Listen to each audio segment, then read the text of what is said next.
up?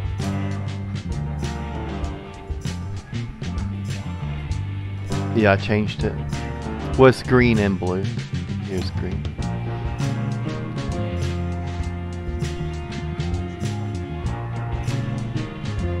Yeah.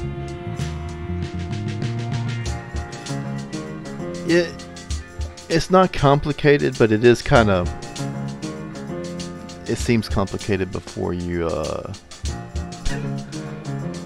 figure out, because, you know, trying to like do settings with like 2 buttons, because you like 1, 2, 3, that gets to this setting, you know, top thing. But it's like trying to figure out how to work a GoPro. If you never worked one of those without the screen, you have to like click it once for this, click it twice to do video. It's just like,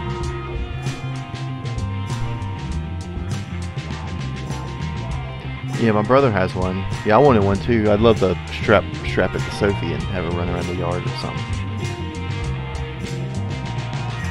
I made a time-lapse video of the sunrise today.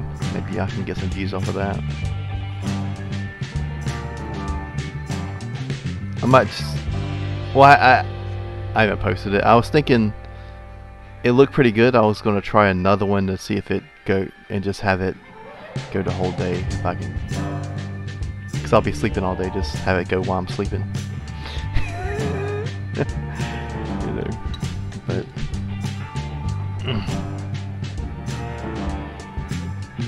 Can you hear the TV in the background? A little bit.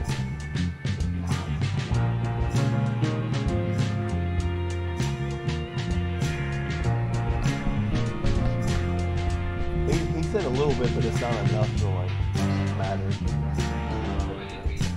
Okay.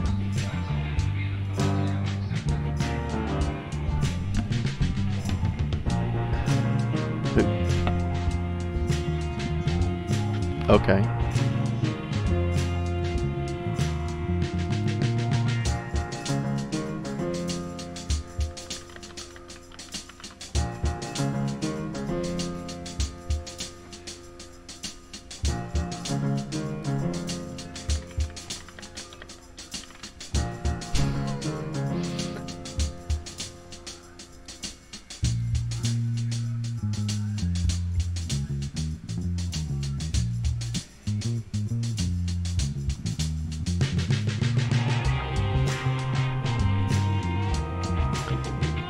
Put my floor lamp on to have a nice little hue versus blinding everything with that big light. That big light is, I don't know if I want to change it, because every time I'm trying to do something, I'm like, holy crap, I love this big light because it's so bright. It makes it like daytime in here, but when you're not wanting it, it's like, it's too bright.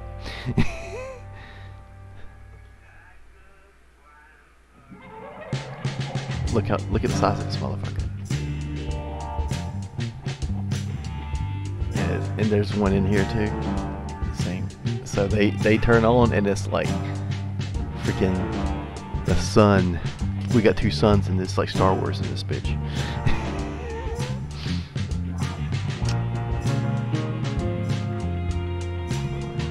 Trying to get them centered. It looks so weird when you just like slide the camera. It looks like I'm just gliding across the floor.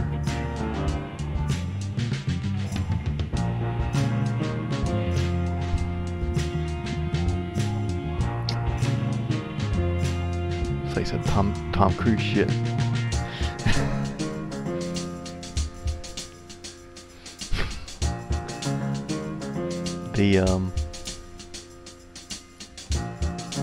Center podcast with a saw in the background.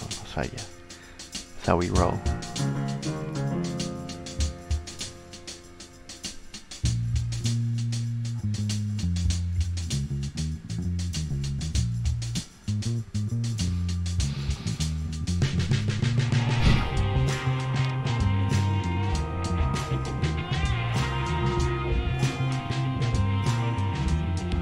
Yeah.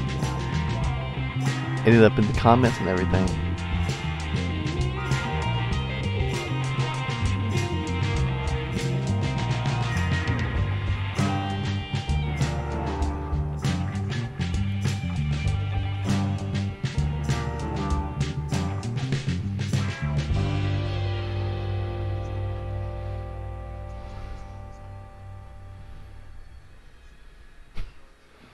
Yeah.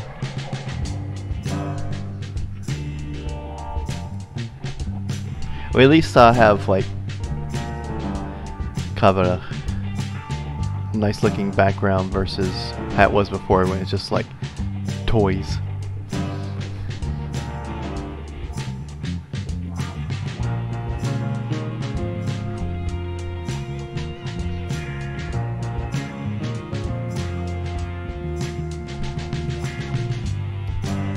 Well, you can get a hot tub and record your podcast from the hot tub.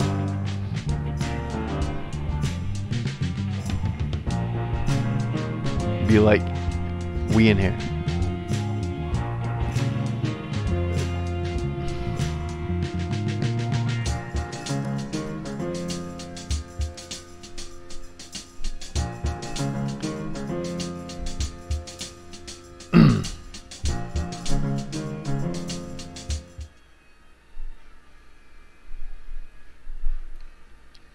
We're up in here. We up in here. All up in your air holes. Actually, I think my mic was unmuted during the intro, so I was just like talking over. So they can hear you. They just couldn't hear me. So you sounded like you were talking to yourself. So you sounded like a. But they heard what was it called? Big Owls. That's the free song, the free funk sounding song that's in the background of our intro. Big Owls. Okay. Big Owls. He said it was a full one-sided convo. I didn't realize that's your mic was unmuted. Okay, it's cool. I'm cool with the one-sided convo. Been out of practice. Yeah, I mean, we took over a month off. So you want to see something rustic? Why would I ever want to? But then again, I'm nosy, so now I kind of want to. A rusted steelbook of Halo 2. I seen my steelbook of Halo 2. My shit still looks pristine. Okay, I hear myself in blue. You ain't got your headphones plugged in, player? I already got them plugged in, dog.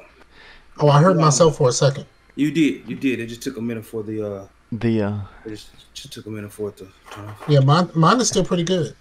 Yeah, this is heavily used, but I think it got really like this because it was in storage for so long, you know. But I was like, man, it kind of sucks, but it's kind of cool. It's like this is a relic of the times. Just Halo 2 Limited Edition Collector's Edition. I still got my cat helmet somewhere. It's in a box somewhere. Oh, yeah. I do have a regular copy too, but why would you have two copies? I don't know. I think I just inherited the regular copy. But I wanted to show you something 'cause since I had some of my collection stuff in here. I had something cool I got from one of the Comic-Cons back in the day. Not too back in the day, but like 2016 or so. Now, I didn't mean to jump in and just, I was just figuring, I didn't. No, I said go live. We were just having a conversation, and I didn't realize it was a one-sided conversation, but we were just having a conversation, so I told him to go ahead and go live. So it did, because it didn't really matter that much. Actually, never mind. It must be in another box, but because I saw comics here and I thought that I had this comic. Well, there's the. I got rid of my comics. I ain't had none that was worth anything, but I just didn't read them. So I gave it to one of my coworkers. He said he was going to like classic Star Wars and Tales of the Jedi. Where is that all the stuff that don't count no more? Yeah, none of this shit counts anyway. But I didn't have like a collection. I just had those two. But I don't even know where I got this. Zombie versus Cheerleaders. I had a full Avengers versus X-Men, the re-release that they did recently, because that was originally like a 60s or 70s comic run. New 50. Was that Hickman or Wheaton? This is New 52. This is I'm talking to Blue. I was on. Oh, okay. Yeah, it's neither one. I can't remember the. I wanted to say it was B&B, Brian Michael Bendis, but I'll have to go back and double check. Okay. I like Brian Michael Bendis. Do you like Ninja Turtles, Blue? I do. I never read the comics, but I do like the Ninja Turtles. Well, the IDW, I think, is the company. I think that started in like 2016 or so. That is absolutely excellent because it's got the grittiness of like the original, but with the characters of like the show. Because if you notice, you had the cool characters from the show, but then the show was clearly geared towards kids, so they didn't really go anywhere cool with those characters. That series takes those characters and like really, I mean, it's really, really good. Brian Michael Bendis also is the creator of Naomi. Yeah. Oh, is he? Oh, yeah. You really liked her. You really liked. And I started. Well, that no, show.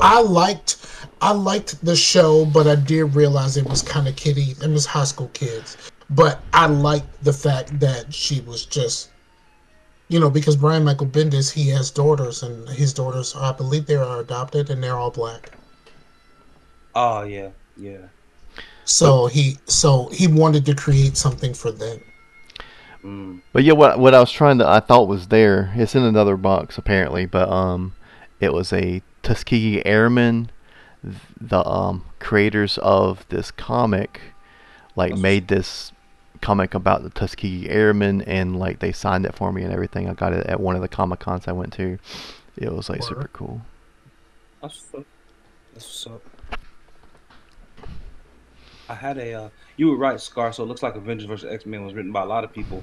Brian Michael Bendis, B&B being one, Jason Aaron, Jonathan Hickman, so Matt Fraction. So they had a lot of people. Ed Brubaker. They had a lot of people writing on that thing, and it was across a lot of lines too. It wasn't just a AVX book. It was every book at the time was in on this.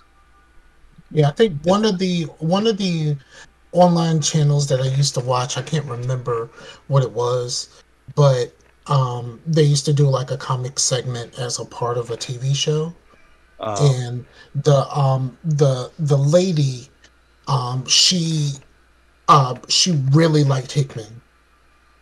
Yeah, she really liked Hickman, and she liked a lot of his stuff. So when you said that, I connected Hickman to it. Yeah. No, Hickman's good, man. I mean, a lot. It looks like they brought a lot of powerhouses for this thing, man. Because I was reading a couple of other comics at the time, man, and it was all intertwined, man. So, because I think the X-Force, even at the time, X-Men at the time, was it Spider-Man at the time too? I don't think I was reading the Spider-Man at the time, but yeah, they had a lot of different people just tied in. Because it affected almost everybody in the universe. Dude, I started reading the original Spider-Mans, and those are kind of rough. To go back to. It's like, wow. Like, from what I know about Spider-Man, it's grown a lot since then. Yeah. Well, I mean, you got to keep in mind that was the more the bombastic era of comics, right? Yeah. Where the stories were bombastic, and imagine it was Stan Lee in his prime, like, reading it out to you. That's how they were written. You know what I mean? So it was kind of like tuning in for your favorite radio show as a family sits around, the radio at night because nobody really has color TV, and they're waiting on their favorite show to be read to them over the air. They kind of had that same feeling.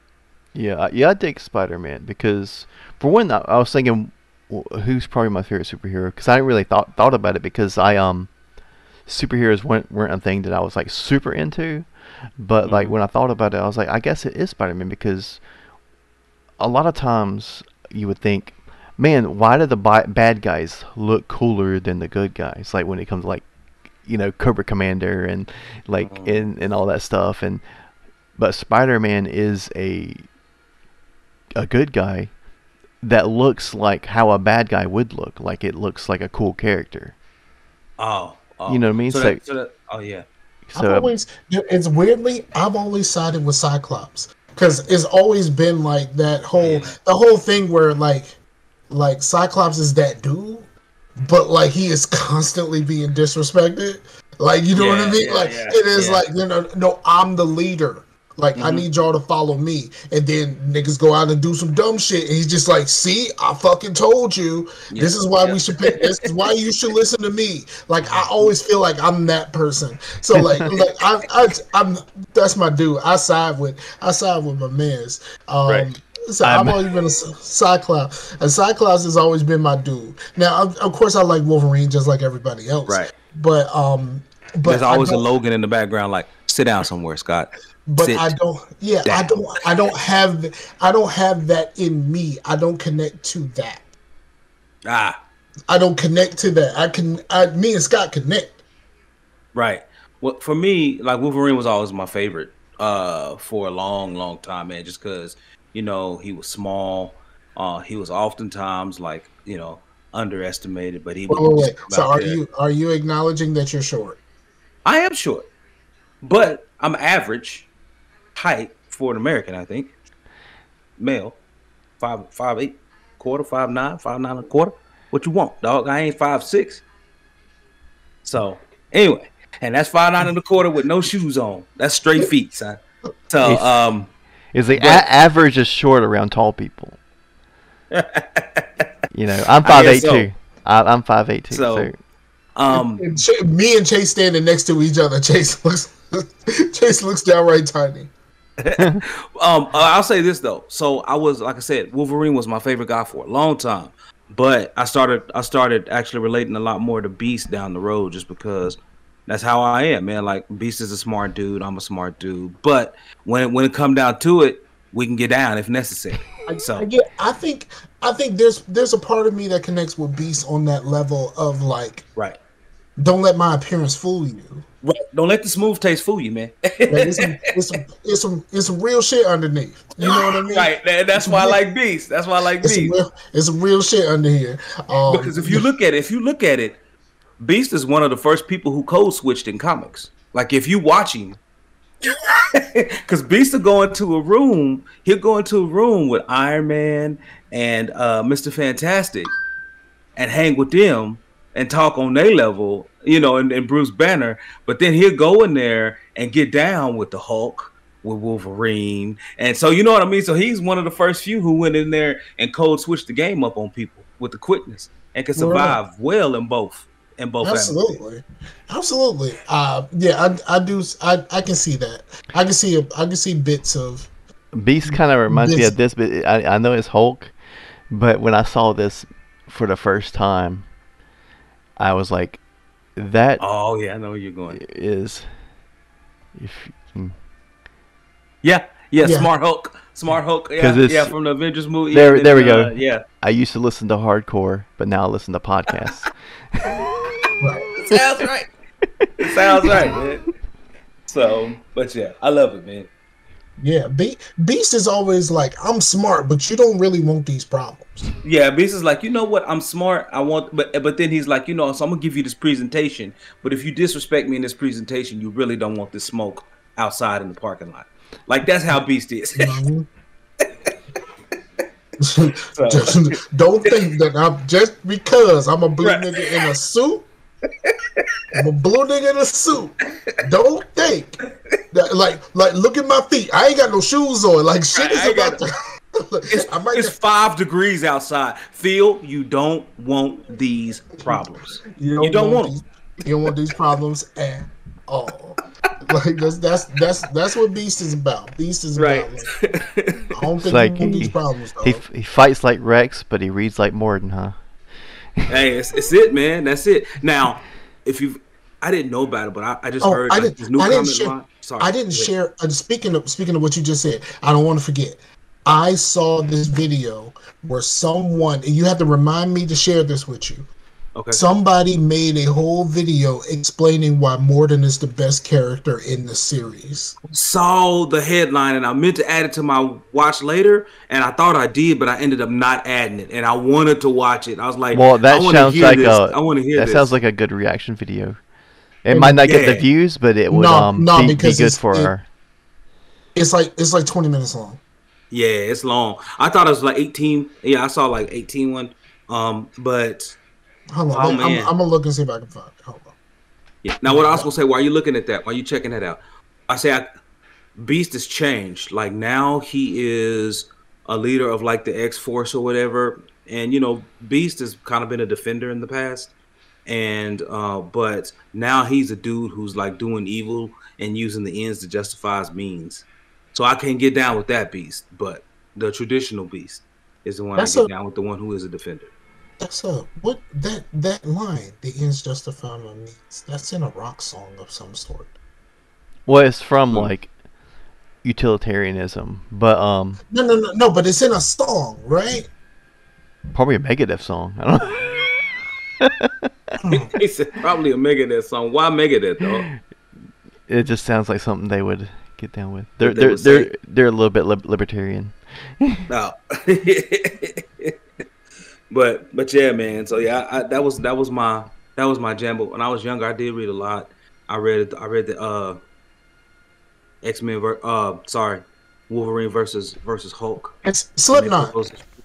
Slipknot. Okay. Slipknot. Before I forget. I was just listening to them on the way home from work yesterday, and I got You Can't See California Without Marlon Brando's Eyes in my head, and also I Am the Push That Makes You Move stuck in my head. It's crazy. But yeah, it's on Before I Forget. I was like, I know that's in a song. It's the bridge. It's basically it's my end justifies my mean. Oh, okay. It's summarily it's always what Magneto would say to Charles Xavier when he wanted to, his society for the Brotherhood of Mutants or whatever. Charles would always ask him, but do the ends justify the means? And he would always say that they do. Yeah, but see, the thing about it is, I love the Martin Luther King Malcolm X with the two of them. Yeah, it's good.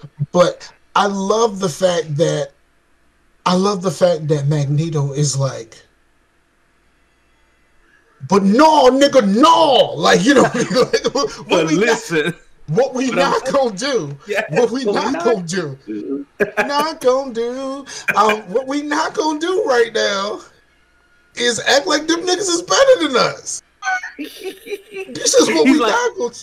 Well, it ain't even like that. It ain't even like that. That they better than us. He was like, his real argument is we're not gonna act like we're not better than them because we are. That's always Magneto's advantage. He's always like, man, we're mutants. We are the apex of human evolution. Why should we have to worry about satiating their fears and worrying about them when we can smash them out in a hot second? Magneto is the epitome of team fuck they feelings.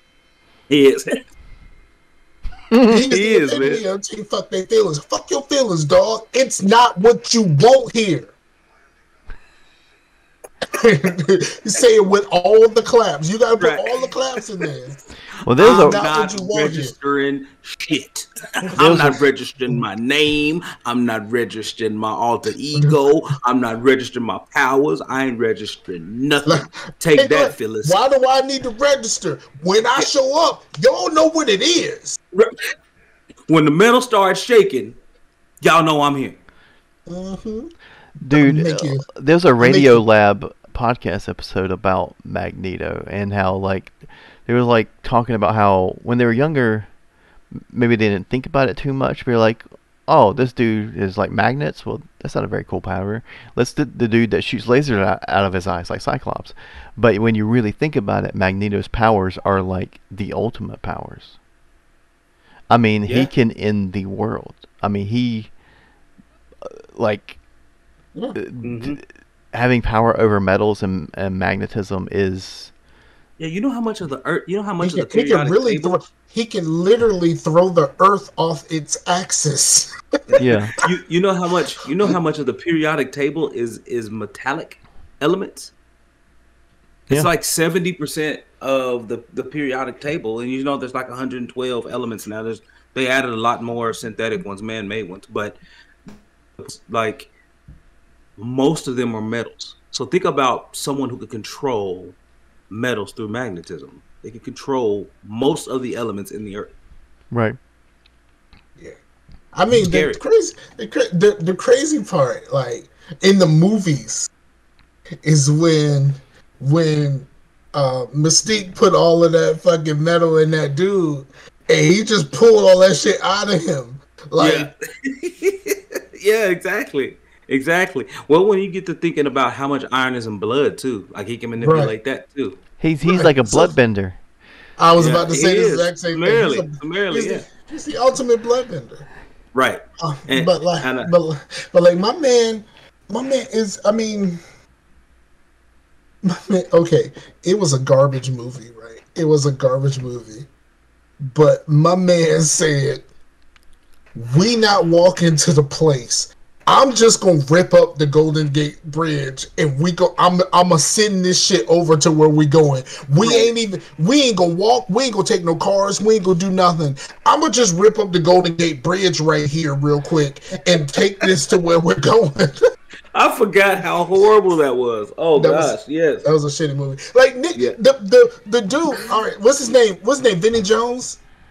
I can't remember his name. All I remember is James played the Juggernaut. Is his name Vinny Jones? Yeah. Is Vinny something? Yeah, I can't remember his name, but I just saw that movie the other day, man. I just saw a clip from it where he got stuck in the floor. Yeah. And he actually said, "I'm the Juggernaut, bitch." Like he actually said that in a movie. In a movie, and it was Vinny Jones. I was right. It was Vinny Jones. Yep. Vinny Jones played the Juggernaut and actually said, "I'm the Juggernaut, bitch," in a mass market movie. Yeah, listen, I'm gonna say this, man. I'm gonna say that I really love Fassbender as Magneto, man. I'm gonna say I did.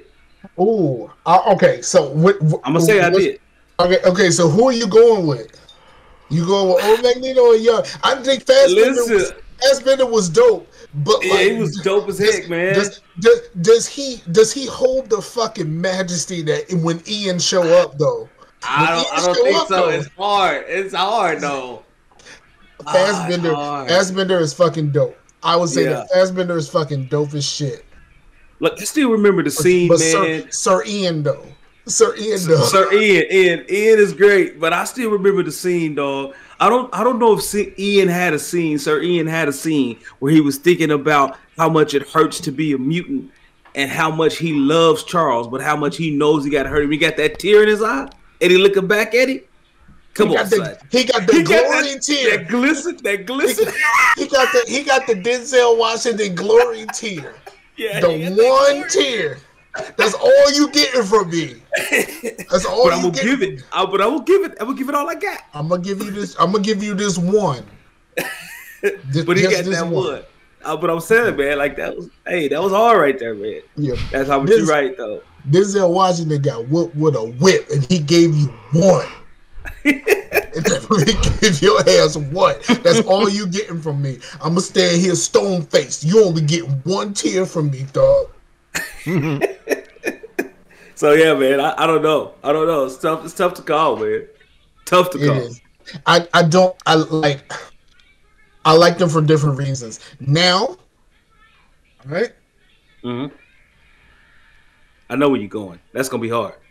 McAvoy can't hold a candle to your man's. He can't. He can't. He's still good though. McAvoy is cool, but he cannot hold a candle to Patrick Stewart, man. Sir Patrick Stewart. He don't. I'm sorry. Yeah, Sir Patrick Stewart. It's classic, man. It's classic, dude. And it made it worse, right? Here's how it got made worse. Days of Future Past, when they were face to face, and it was like, oh, Sir Patrick is shining on this nigga right now. Yeah. Put a little gleam, put a little shine on it. That's what it is. That's what we doing right now. You like Patrick Stewart, like I'm shitting on young boy right now. Well, isn't that like considered like one of the best ones? Yeah, that was considered the perfect casting from jump. Like when they said, "Oh, you got him?" Oh, absolutely. Let's go. Yeah. But the thing about it is, Giancarlo Esposito wants to be him in the new movies. Oh, does he really? He wants to be Professor X. He wants it. Really? Now, Carlos, he has a villain. I'm sorry, he's a villain face, dog. Like he's already a villain in Mando. You know what I'm saying? So it's like you can't. How is that gonna be? He was already a villain in Breaking Bad. He was already a villain in Better Call Saul. So it's like, how you going? How you just gonna flip? Speaking of Breaking Bad, somebody on Facebook had the clip of "I'm the one who knocks." I forgot that scene. Oh yeah, that's man. Gangster, boy. Listen, that is the hardest shit ever. Like that, it was like, wait a minute, somebody show up to a door, and you think that it's me that's gonna get shot? You think that's me? Somebody knocking the door and wants to do some shooting. Nigga, I'm the one who knocks. Like, what the fuck are you talking about? But here's the problem. And it's always going to be a problem. And they did this with Mad Men. They did this with Breaking Bad. They did this with The Shield. Mm-hmm. We always hate on the wife. But the wife is the one who was right the whole time. She was right. But I tell you though, the only thing that she did wrong was give that money to Ted. So just going off sleeping with other cats just was cool then. Yeah. I mean, she was sleeping with him and then ended up giving him that money. Like, so the whole thing with Ted. But like, look, I mean, let's be real about it. Like, my man was being secretive, and she thought that he might have something else going on the side. So she was like, "Fuck it, I'm gonna get mine too." But see, that's when communication's supposed to. I hated her character. So you know how I am, Scar. I can't stand despicable people. And the way she was written in a fashion. She was written in a way.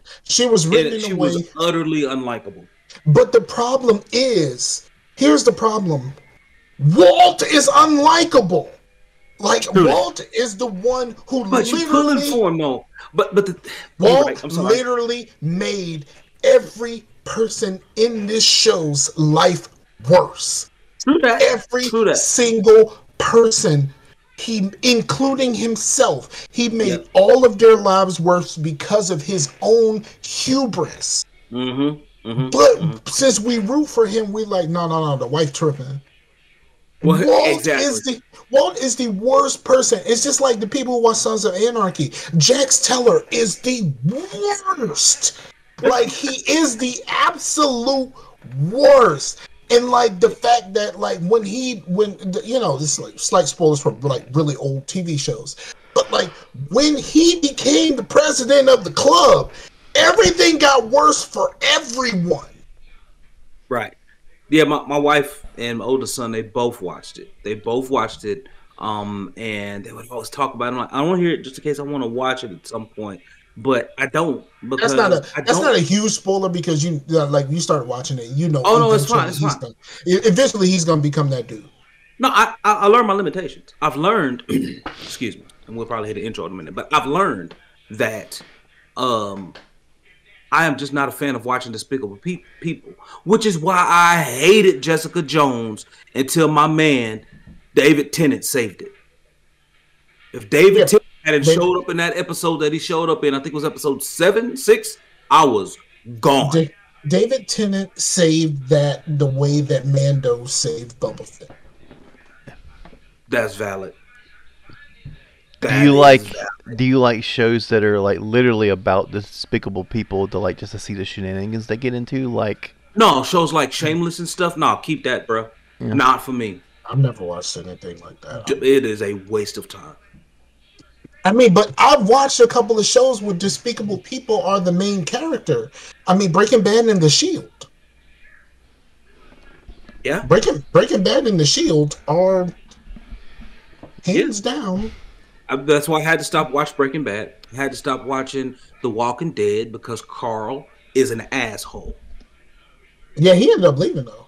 Yeah, well, that's good on him. I stopped watching Walking Dead about season 6-ish. I was just kind of like, I'm just not feeling this. Yeah, I had to stop because I couldn't take Shane's whining and complaining about things and being But see, secretive. but I hate that's it. Well, you that's started. why. You left early, did? Because he was like, Yeah, No, I stayed no, on through actually, like season 4. So I got out. I got out at the season where I stopped watching just before the first Negan season. So that was what, season 3? but Season 4. Shane, like so that's the difference between that and the comic book. Shane got popped when they left that first camp outside of Atlanta. He should have got popped in this one. They kept him around way too long. Oh And I man, and I and I like it, and I like Bernthal. I like Bernthal. I love Bernthal though. I love Bernthal. He did great. He's a fantastic Punisher. I can't wait to see him come back. Did you know that he has his own podcast? I didn't know that. a lot. I Well, saw I saw I saw a clip of him talking to what's my man, the main character from Power. Oh, I don't know. I don't watch Power. See, you and my wife will get along because y'all watch the same shows. Power was good. Power was like You love Power, yeah. Power was very, very similar to Breaking Bad. well, And power Despicable shows. is basically welcome to the Scarcasm Podcast, and we are brought to you today by Power because like for like 2 years in a row, that's all you talked about. because it's great, but it's the same type of show as Breaking Bad, where these characters are like, they're in the drug trade, they're like all of this other stuff, and they just get into shit, and you're just watching to figure out how are they gonna get the fuck out of this. Like, and it's the same level of fuck, how are they going? And the same thing with the Shield, in shows that I watch, in Sons of Anarchy. All of them are the same, even though the Shield and Sons of Anarchy are connected. But like, it's like, how do these people? How they get themselves into some crazy situations? How the fuck they get out of this? And you're watching to see how they pull that off. Well, the thing with The Walking Dead is like the first season was interesting because it kind of was different than other zombie stuff. Though it focused more on the people and stuff than just zombie stuff. You know what I mean? But then when it went on so long, you're like, either one of these two things would have happened. Either the zombies would have died out and they're gone and the apocalypse is over, or all these people are dead. The two can't both happen to where they're surviving this long and it's still going on. Yeah, Well, see, and so that's the thing that messed me up with Walking Dead. I had like my man Jay Bird, rest in peace to my man Jay Bird. Jay Bird got me onto the comic books before the show came out. Yeah. And so like I already had a good idea. And like, if you think that like the TV show is anything, it does not hold a candle to the comics. The comics, there was like somebody dying every episode, like every issue. But that's cool though that it's different. That if you've seen the TV show, and then you can actually still go buy the comic and get enjoyment out of it because you have not read the comic by watching the TV show, because they're so different. Yeah, and I made the mistake of reading them right before bed. I used to read them, and then I used to have some fucked up dreams. And then I got to a point in the comics where I had to stop. I had to stop for a while. Was the comics black and white? Yeah. For a while, that's what I thought. And I'll say this. So, the thing that really, I told y'all guys, I'm a science nerd. So the thing that pisses me off about The Walking Dead on the show is that there is no consistent science. It's 100% wrong, because there is no way, I don't care how you put it, there is no way that an organism can in perpetuity feed on itself in order to survive. So that's what happens, because when you look at these big crowds that they run into everywhere that they go, on the highway, what? I know. I was gonna get to that. I promise, because I watched a part of the first episode. But the thing that gets me is that there's no way that the organism can continue to live. At some point, it's going to run out of sustenance. And so if all you are surrounded by a crowd of other zombies who have the same virus as you, who have the same internals that you can't live on. At some point, all of those crowds are going to die off. Every single thing. That's because they don't have why. nourishment. That's why 28 Days Later is so good. Because it goes by that science that the zombies Right, actually at exactly. some point die off because they can't Their sustain. metabolism is going to make them burn up at some point, and they're just going to die. Yeah. So I hated the fact that people buy into this, and I'm like, man, it's some bull. And then on top of that, it's like they remember for the first couple of seasons, like, oh, you had to get bit to turn, and then now it's like, oh no, it's just in the air now. They never got bit. No. In the show, in the show, and in the comic books, it's the same revelation. Like they have the whole, okay, you have to get bit in order to turn, and then there's a revelation of like, no, we all got it. We all got it's already in you. If we die, we are going to turn. It just so happens that getting bit means you're going to die. And with those rules, there's no way that's like an unsurvivable thing. Like, yeah, exactly. Like at some point, everyone will die and everyone will turn, and then there's no hope. So the only hope is to, and even if you perpetuate the human race, they're gonna have it in them too. Yep. So it's just, but the thing about The Last of Us, they changed how the virus is passed and stuff, Yes. and now they have these tendrils that come out from the mouth that kind of they bite people and they try to put the virus in it. Whereas in the game it was spores that everyone breathed in. That's why the masks were so critical, and that's why those safe havens and things like that were quite critical. but then did they change it because didn't they change it because spores were too much of a it's really hard to survive a spore, Okay, so they wanted to get more hope. They said that they took away the spores because like to just put spores in a situation was a little bit weird for a TV show. Also, you pay all of these money for these actors. You can't have them walking around in gas masks the whole fucking time.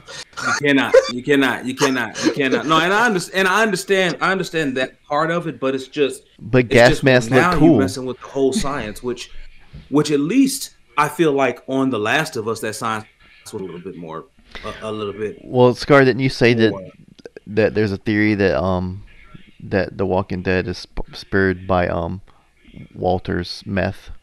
Breaking Bad, yes. By his meth, there's a theory by the blue meth that Walt White made. There is a theory that it was started by that because in some of the early seasons you can see it because of both they were on the same channel. That's true. In the early seasons, like there's a couple of times where it's just kind of there, kind of in the background, and they're like, "Oh, so did this really cause it?" That type of thing. Okay, but it's they never say it one way or another. Every time someone asks, it was just like, "No, we just thought it was cool to put in there." But you can make up the decision if you want to. It's on you, dog. But so, I don't know if you guys have read the intro yet, but I'm gonna say this. I don't care about no intro. We rolling. If they don't know who we are by now, it's like no. The show is now called The Walking Intro.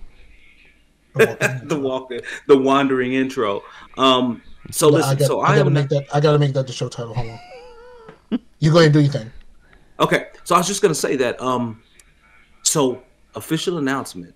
I have now bought my own HBO Max account, and I am going to finish watching Treason on Netflix that has my boy Charlie Cox in it and the Vinland Saga, and then I am going to unsubscribe from Netflix. Well, if you didn't unsubscribe to it, there is a lot of shit on HBO now. I mean, they are a premium. They are a premium thing for a reason. There's a lot of premium service, good movies. There's a lot of good shows. I mean, there's a lot of shit, Yeah, my dude let me get his password and stuff, let me log in and everything. And so I have been accessing it. That's how I watch Peacemaker and stuff. So I did have access to HBO Max, but then they trying to change it where The way that I had access, I could only like stream it from my phone to my big screen, and I had the HBO app on the Max app on my big screen. I'm like, I'm not gonna do it. I'm just gonna go ahead and buy it myself. It's only $10 a month. Let's make this happen. So I have someone else's password, so that's how I've been watching all of my stuff. yeah, But I have. I mean, I've been up on. I mean, because I needed it for. I needed it for a podcast. I needed it for the other podcast. Oh yeah, because of because you Oz. guys were going back. Which I'm starting. Which I'm starting Thursday. We're starting back Thursday. We're not doing tomorrow because tomorrow's Valentine's Day. Blah blah blah. Whatever. Right. So I got. We're doing Watchmen. So. Oh, okay. We're doing Watchmen. We're doing Watchmen. So and I'm really trying to get Rashani to not call it the Blue Dick Files. It's gonna be hard. Pause. To not Pause, Granddad.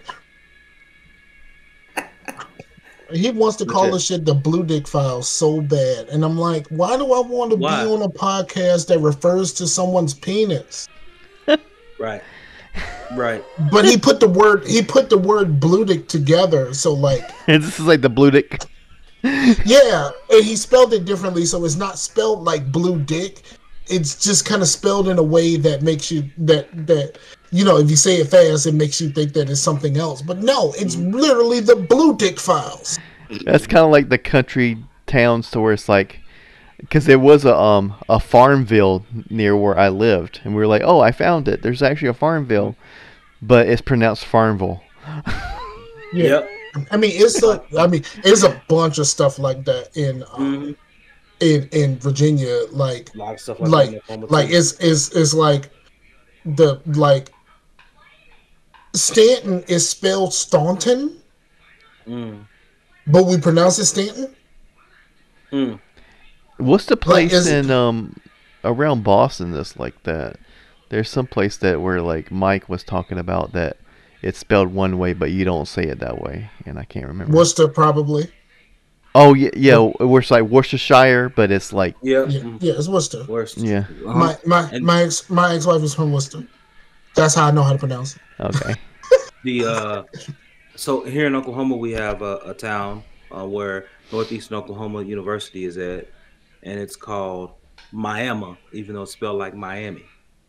It's Miami. Yeah. I mean, like we get into some other stuff like Arkansas. Arkansas is not spelled like Arkansas at all. It's spelled like Arkansas. It's Arkansas. It's very much Arkansas. Yeah. So, yeah, man. So that's where I'm at. Like I said, I'm about to cancel off this Netflix. What we need to do? Netflix is the one that I use the least. Even though I have gotten on, me and my lady friend, we went through The Good Place. Yes, it's a great show. Yeah, it is. It's a fantastic show, and I wish more people knew about that. Yeah, we should start calling Kansas Kansas. I'm going to Kansas. Kansas. How about no? I'm not doing that. Yeah, actually, they're actually my northern neighbors, man. I ain't gonna do that, man. Oh, dude. What's the word, Fadios? Fadios is up in here. In the chat. Okay. I missed all of that. That's a. But I will say this. Twitch. Twitch. Okay. I'm gonna say this. It's something about The Last of Us that just kind of like this. The last episode that I watched, episode 5, that they released on Friday because it was Super Bowl weekend and they didn't want to release it on Sunday. Man, I got real close to letting some thug tears loose. Like, yeah. But episode 3 got everybody that I know of. Everybody I know of that it got him. Yeah. I think it's like The Last of Us, for someone who didn't play the game but still has an idea what happened in the game. The show is fantastic. Yeah, the show is good. Listen, I have a testimony. Okay. I was sitting. So my job, we went out. We had we went out and we celebrated somebody's birthday. Right now, the girl Okay. who we celebrated her birthday, she's like my trainee or whatever. She's 29, but there are people in our group who are like 18 months from retirement. I had people from 18 months from retirement all the way down to people who are 29 Oh, she a talking baby. about how good, huh? Yeah, talking about how good The Last of Us is. Yeah.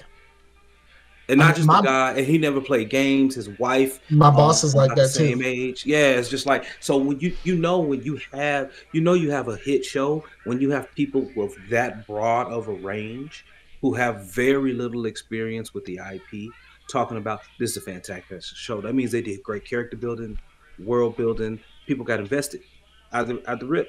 And that first episode is like shot for shot from the game, son. Yeah, for the most part, yeah.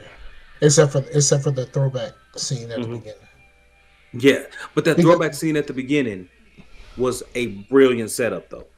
Yes, very much so. Because and it also fits with the throwbacks. What not necessarily throwback scene is kind of a throwback scene because it happened days before the show started. Did it happen days before? I must have missed the jump because it was like the first 2 minutes of the episode, and they were explaining. It's like, hey, bacteria. No. The second episode is what I'm talking about. What happens at the beginning of the second episode that happened days before what happens when we pick up with Joel and his daughter. Okay. That happened days before that because there's in the first episode you hear kind of like there's something happening on the TV and they're talking about this area, like something happened here. And it's on the news. Yeah. It's on the news. So that. So the second episode explains what actually happened. Oh, okay. And why that was on the news. And like so it's been really good. And then the third episode, it doesn't start off like the first two. You do get a little bit of a flashback, but only if you're really paying attention. Mm-hmm. Okay. Pay attention to the clothes. That's all I'm saying. Pay attention to the clothes. Okay. Pay attention to the clothes. Yeah, but it's really good. And like episode 3, like I didn't think that TV show was gonna make me feel like that. Like that is astounding television. Like it just is. It's hard to classify these. It's hard to classify these streaming services because they tend to have the money to invest in the actors and in the special effects and in the makeup. They tend to have the money, so it's like they're definitely a step above conventional TV. But they are not as costly as movies. So to me, it's kind of hard, man, because they seem like they have this veritable well of resources that most normal television shows don't get. I do have one problem with the coverage, though. What's that? Of The Last of Us. My problem with the coverage of The Last of Us is people are saying, like, did this show break the video game adaptation curse? It's like, so y'all just gonna pretend like The Witcher doesn't exist? Right, exactly, man. But is the Witcher is adapted more from the books than it is from the games, though? It doesn't matter. It's a game too, right? It is. So it matters. Yeah, but there's Lord of the Rings. There was a Lord of the Rings video game, but do you consider Lord of the Rings a no? Lord of the Rings was made a video game after. But this was made a video game after the books, and then the TV show was made after the video game. I see what you're saying. So that's why I say The Witcher counts to me. The Witcher counts to me because, yes, there were books. Nobody cared about the books until the game came out.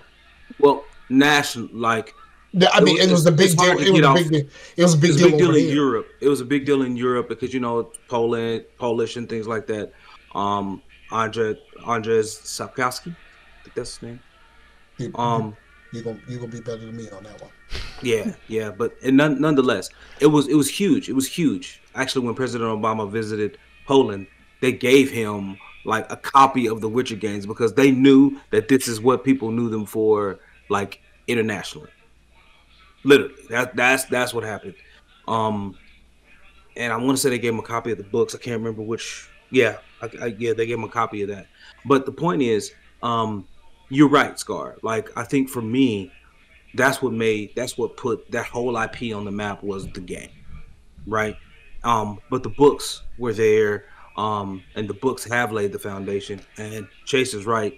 The the original writer was actually involved with Netflix for season one heavily.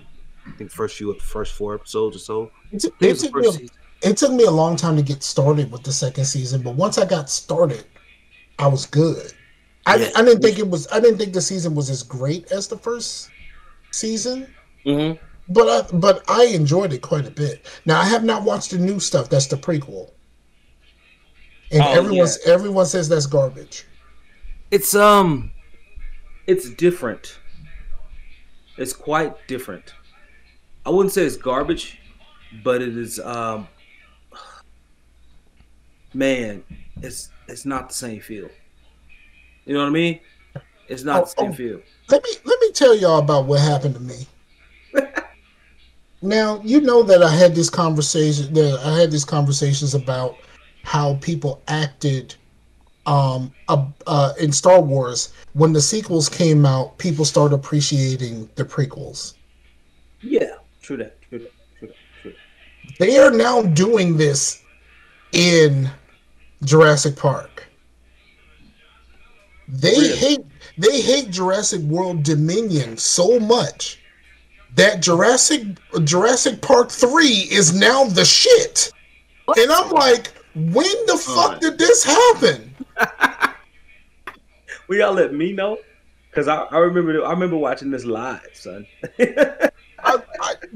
I remember all of us was on the page that Jurassic World 3 was not that great.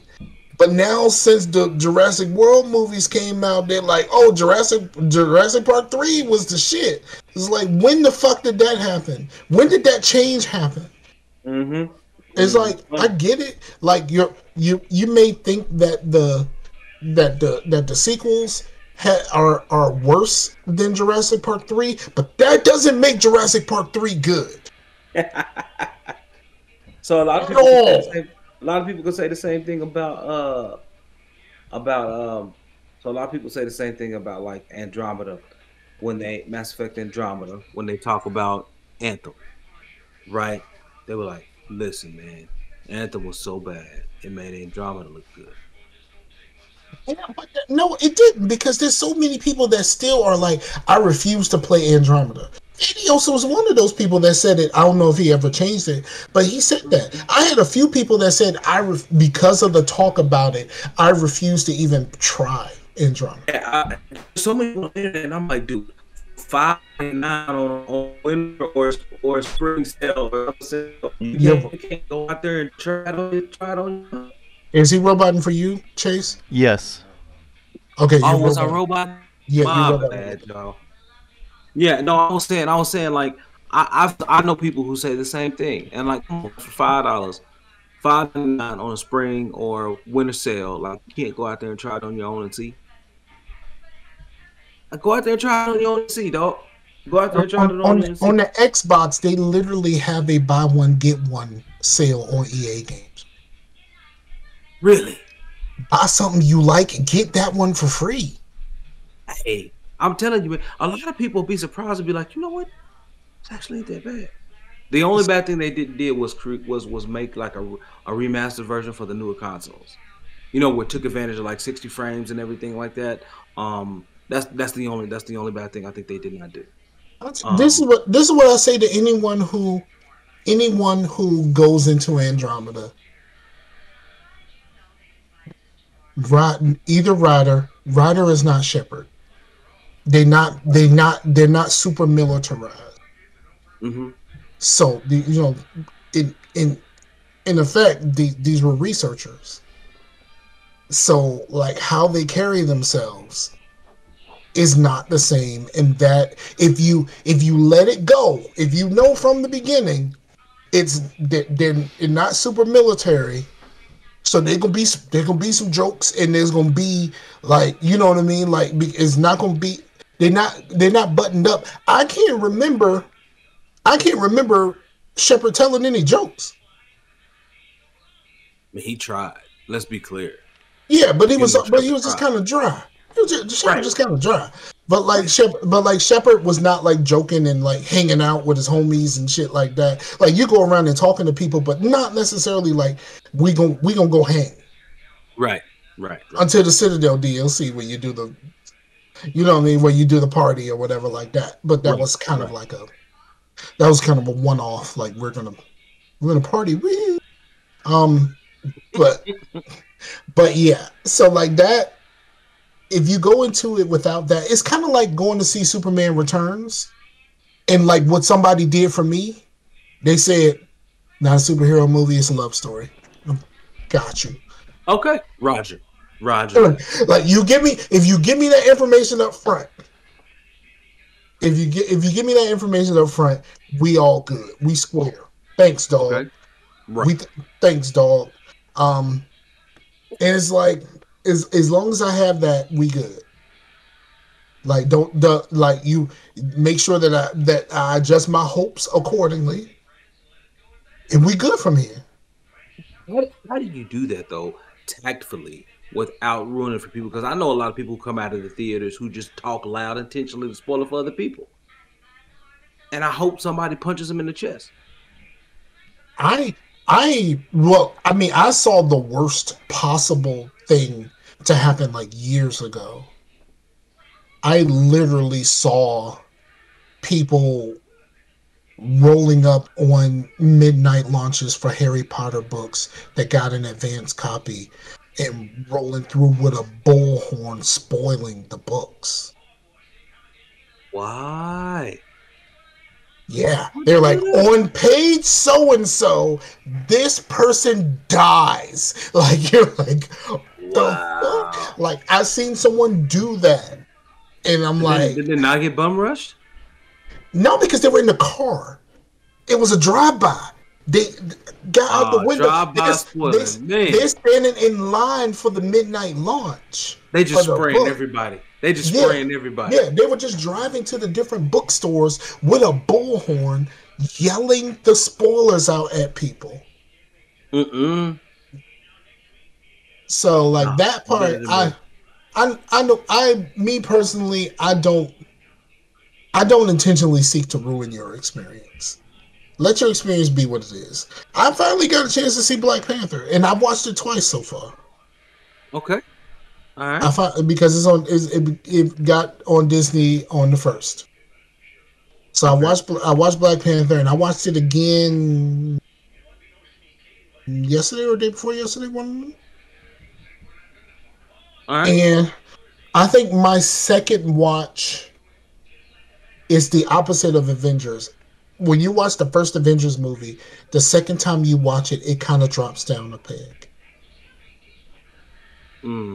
I think my appreciation for Wakanda Forever went up.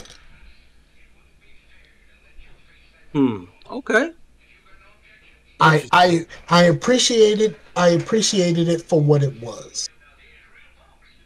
And what do you think? I mean, it was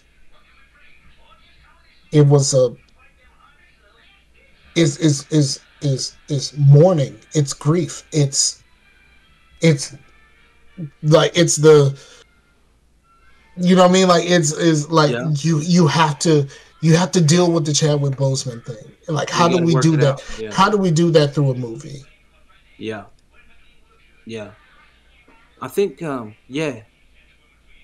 but and I also think it kind of speaks a little bit to I don't know how to say it, fear of self, I guess, you know. I think it speaks a little bit to that. So, I mean, I'm with you. I understand what it is, but I don't want to spoil it. But Someone in the chat named Polar Knight says, "I love this show. It's the perfect evolution of beard growth. From Blue to me to Chase. Perfect evolution of beard growth." Yeah, I keep mine intentionally short, man. Man, if I can grow hair. I just can't do it without bumps and pain. So, nah, I'm cool, man. I just keep it right here. So, but yeah, I don't know, man. I think You go to the barber with the little knife. shoot, man, my barber uses a straight razor, man. Yeah, that's what I'm talking about. That like. I think that's what he's talking about. Yeah. Oh, okay. Yeah. She got a straight razor. You gotta remember, he's from North Carolina, so you know that little knife dude, Hickey. Yeah, that's not a blade. It's You know how they shape you up with that little knife, dude, Hickey? Wait, bro. This is a knife right here. That's the stuff right there. I tell you what. I hate when they use that shit. I hate when they use that shit, especially if your barber breath ain't right. Because they gotta be right here. They gotta be right here in order to get it. Like they be right here, and it's just like, bruh. I just be like rubbing my nose, but really I'm just putting my finger under my nose. So you ain't gotta smell, so you can smell it on your finger instead, right? Yeah. You know what I'm saying? But I'm like really trying not to smell this shit, man. But what's funny is my optometrist. I don't know if you guys go to the optometrist often, right? But my optometrist will always get in. Huh? Y'all wear glasses? Yeah, so I go to the optometrist, Chase, and I don't know how your optometrist does it, but my optometrist does it like this. Like he is, when he's checking your eye box, because they shine the light in your eye and they kind of look into the back of your eye to make sure that the nerves and stuff and the veins are good. He is literally like this. He says now ignore my light. Okay, I'm gonna be right here. So look up to the left. Okay, very fine. All right, now look to the top right. Blink a couple of times. This is why you go deal with some shit like this before their lunch. I mean, dude, he is literally right here every time, and I'm just like, man. But he's so nice, but I'm just like, man, this is uncomfortable, dog. This is really uncomfortable, and they got to do it for both eyes, man. Like my man, let go of the cold cuts at lunch, bro.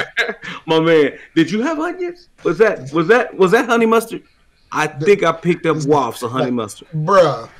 Onions and garlic on your sandwich, bruh.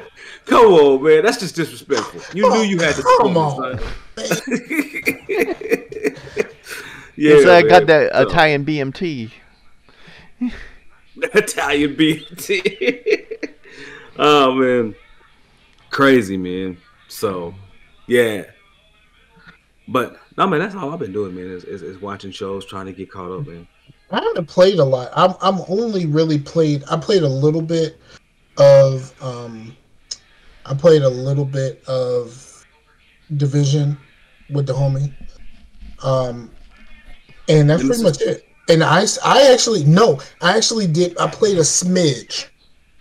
I deleted a character and I started the Division 1 again, just as like my lady friend wanted to see it. All I'm saying is that I have Division 1. I had it installed on the Xbox One in the living room. You know what I'm saying? I could have been in there. Yeah, I mean, I'm just saying, like, she wanted to see it, so I started over with a brand new character. And then I did the same thing with Ghost Recon.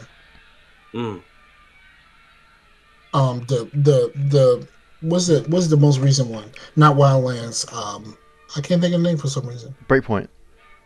There we go. Breakpoint. Yeah, I did that. I remember. I got it on PS4 too. I just didn't remember. Yeah.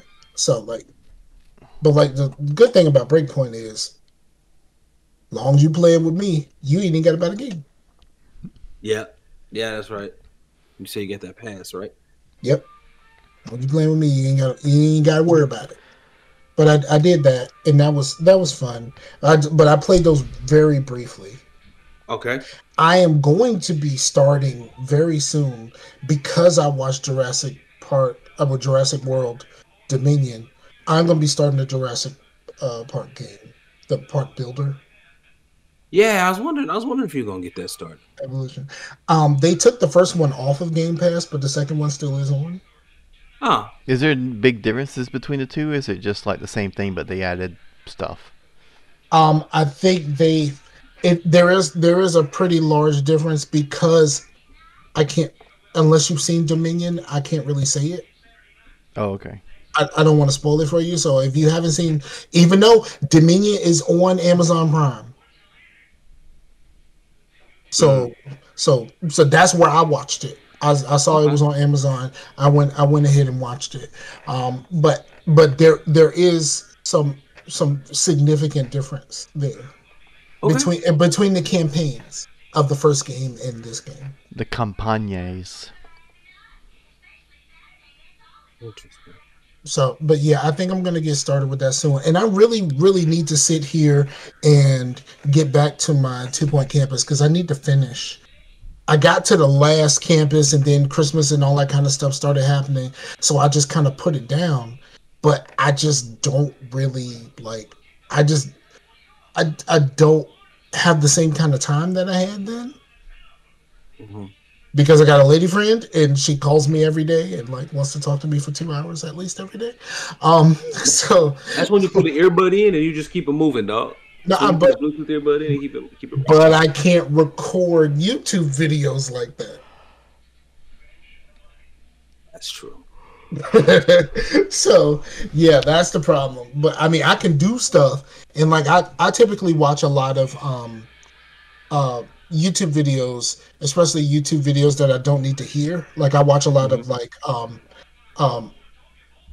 people making stuff, or I watch a lot of stuff that I want to bake, like recipes and shit like that, and stuff like that. Yeah. That I don't necessarily need to get all of the information, because when it's time for me to make it myself, I can just watch this over again. Oh, true. I have a stove now. I was gonna see if you got your oven ready. No, they messed it up. They messed it up. They delivered it. I got the old one out. They delivered it, but they ain't had a cord.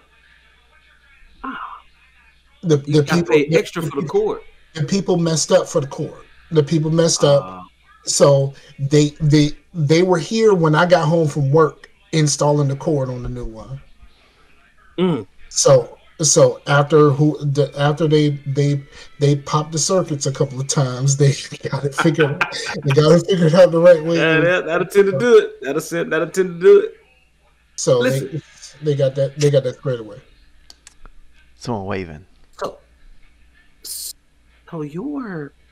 your post this week, man, about old boy getting old girl calling the police on him and changing the voice up. Listen, man, I don't know why people think doing that is a good solution. I just think that I know you when you responded, you said that people need to get fined and all of that kind of stuff. No, she need to go to jail.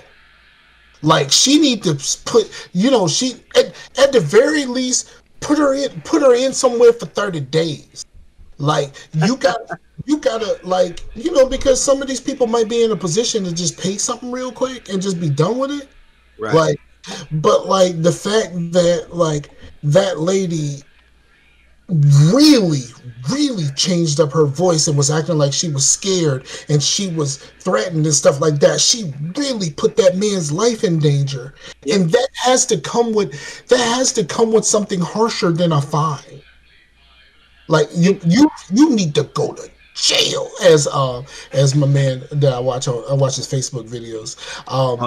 Hey, you need to go to jail. I mean, that's almost like the equivalent of prank calling the cops and stuff, right? Well, yeah. Well, I mean, it's fraudulent. That's right? Rough. I mean, you get in a lot of trouble for that shit, right? Yeah, you should, right? So So like I have a house alarm, right?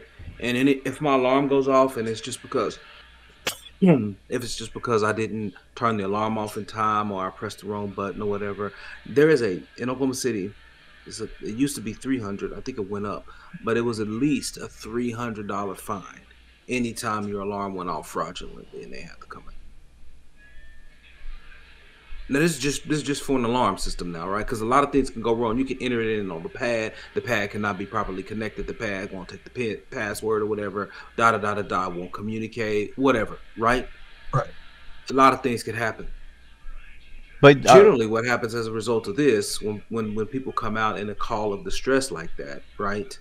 Then they come out. They don't really know what situation they're walking into, right? So tensions are always high. And there's a chance that man could have at the very least been slammed on the ground. You know, the worst, could have lost his life. And I'm like, why are you doing this? And it's not as if she was in any danger. He was outside of her garage. She was in her garage near the house. And he was, 12 feet away from her at the very least?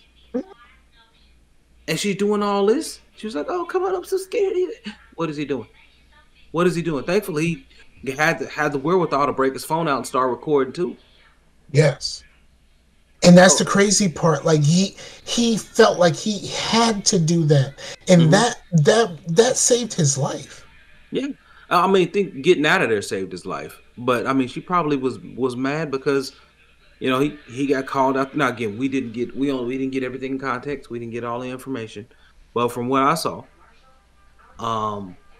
he was over there on the outside of the driveway, listening to her call the police, asking someone to come out, and then she changed her voice to ask someone to come out.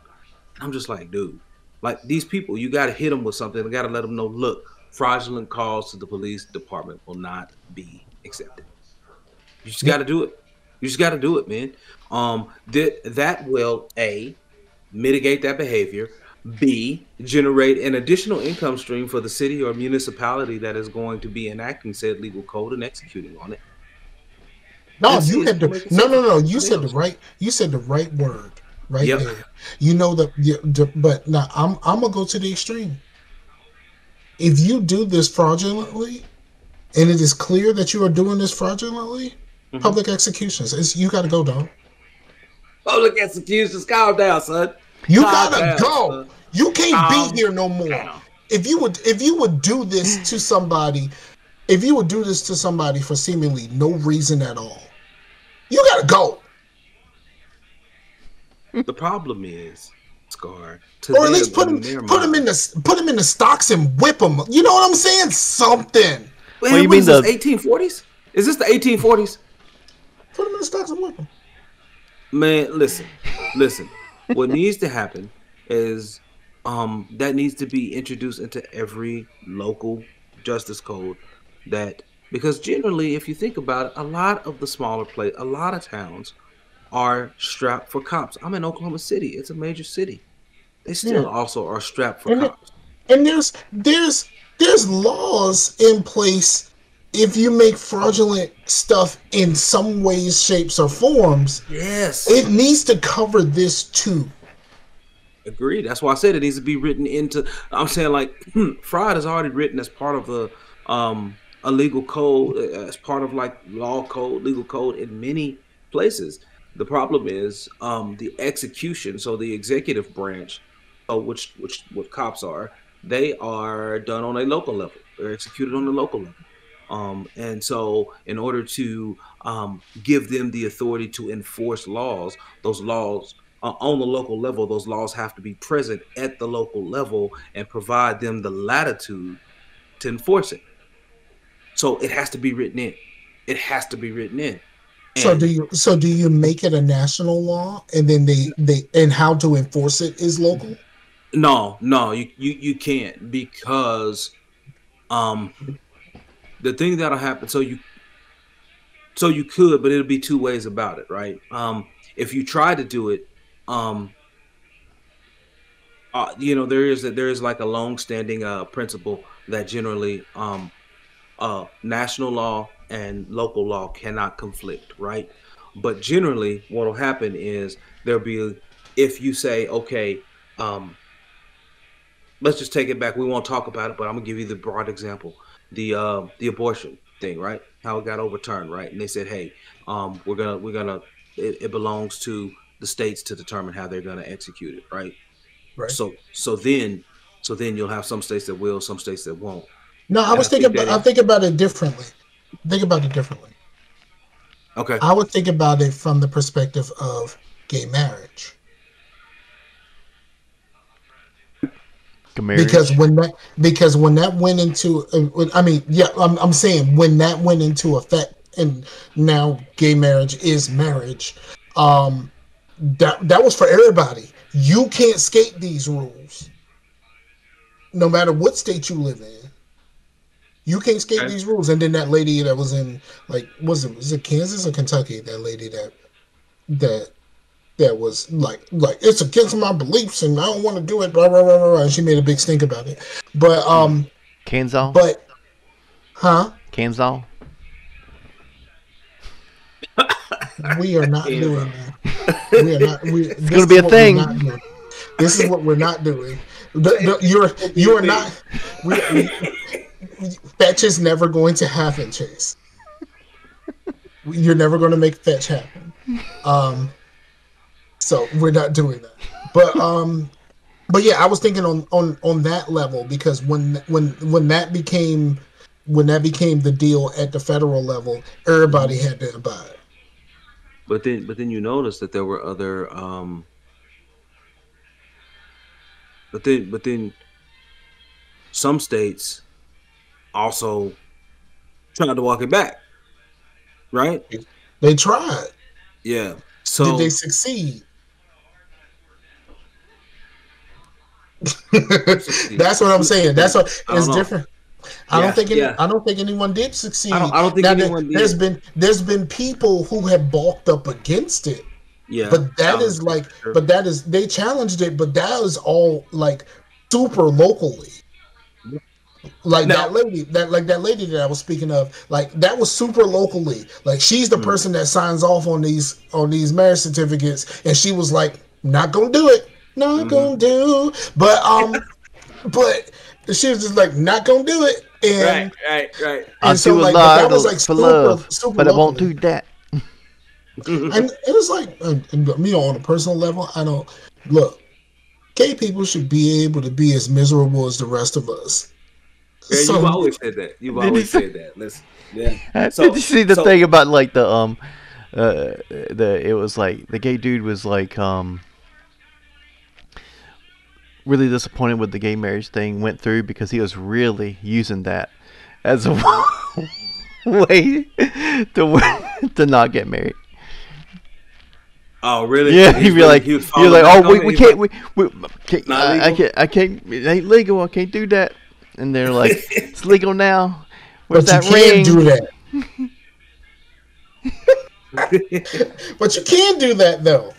Why'd you do that? But so like I said, man, like I think going down to the courthouse, Philip will sign your marriage certificate right away. Philip will sign it. Philip and Phyllis. Go see Philip and Phyllis. The thing is, Scar, I think that we have to. I am very firmly against making rules for the exception, right? But I think that oftentimes rules exist to encourage or discourage particular behaviors, and I really think we got to write these rules in, we got to write these laws in locally to discourage that kind of behavior. Because you want to discourage it. Public executions. And somebody gonna TikTok this shit. Do you know what I mean? And get this nipped right in the fucking bud, real quick. Because people gonna show up with their cell phones. This shit gonna end up on TikTok, and man. Listen. Look, man. We are a democratic society. We are a democratic nation. We are not a tyrannical regime. So okay, let me amend it a little bit, right? Okay. If you make this false claim and if that person gets hurt by it, if they get hurt, maimed, killed because you sent the police after someone and it was false. And I'm not saying this just because it's black and white people, because the video that I shared, she was Asian. Like, so like if you make a false report at somebody and the cops show up and they hurt somebody, and they can and somebody figures out that you were doing what's false. Mm-hmm. If anything happened to that person, personal liability, execution. What? Come on, son. We can't do that. We can't do that, man. If you set someone up to get hurt, you do not belong here anymore. Son, then that means all the creators of Jackass would not be here. Earth. I said it. On Earth. Straight up, dog. On Earth. Oh, Earth. Because if you have that within you to intentionally set someone, because at this point, you know exactly what you're doing. Mm-hmm. You know exactly what you're doing. We've seen this happen. There's a word for it. It's called gaslighting. Right. But you're gaslighting the cops. Yeah, and it's like we've seen this happen. We've seen this happen on so many different occasions. It's not I didn't know I couldn't do that situation right now. Shout out to Dave Chappelle. Back when he had more than one topic. But like that. It's like if you set someone up to be hurt, then you don't have that thing within you that to me that doesn't mean that means that you're not a nice person. And if you're not a nice person, somebody should take you off of here. Well, see, I think that when people can do that, when they can think of that, and not have any hesitation about it, I think it speaks more to the fact that they believe that there is no consequence for it. And I think that for them, they're a sociopath. And I think that when you start instituting a legal, fiscal, and immediate consequence for fraudulently reporting activity or of the like, well, then I think you do get people thinking, oh, okay, hold on. I need to be real sure about the situation. But that's why I said it. But I'm not saying that we should really do executions. I'm just saying that. No. I understand. But I think it has to be more. It has to be more than a fine. You need 30 days in jail at least. 30 days. I mean, you don't have a scale of progression. Like you don't have something that's like, well, maybe 3 days, and then maybe if I put you in for a couple of days, if I put you in for a couple of days, then you're just kind of like, man, I'll do my couple of days. I'll do my time. It's like it'd be like old dude from Andy Griffith Show. Be like, I just put myself in jail. Right? Yeah, exactly. No. But if you got 30 days, you got time to think about your actions. Well, see, here's the thing though. So some employers like mine, if you go to jail, if you go to jail, then and I ain't say prison, I said jail. I know what you mean. If you go to jail for a period of time and they know about it, then for a period of time, then you're gonna have to come up with some answers, and then oftentimes you'll have to sit out and not get paid. So while I understand you, a few days for some people ain't enough, but a few days for some of these people who hadn't normally sat in a jail or ever sat in a jail before, that few days gonna shake them up. That's a good idea. If you got somebody hurt, you should get charged like you did it, because essentially you did. Yeah, that personal liability. That's what I was saying. Yeah. So because we ain't really gonna go after the cops, but unless they black.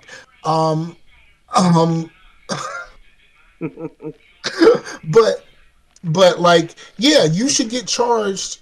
It's basically you would get charged if you sick your dog on somebody. Mm-hmm. That happened down here. A dog actually broke out of the house and went out and attacked some kids, man.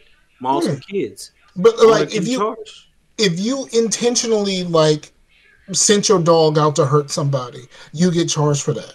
So you're basically doing that with the cops. So really, you sending them to go get somebody. Yep. Like I said, What I is think, the yeah, but what's like I the said, fine for swatting? Oh, the fine Swatting shit. is exactly the same. Yeah, I know. It's the Yeah. same thing. So this should be the same thing. Yeah, So the swatting fine for is swatting. I'm sorry. Go ahead. swatting is the exact same thing. So the fine for squatting is, I believe you have to pay the salary of every single individual there who came in on the team to bust into the door.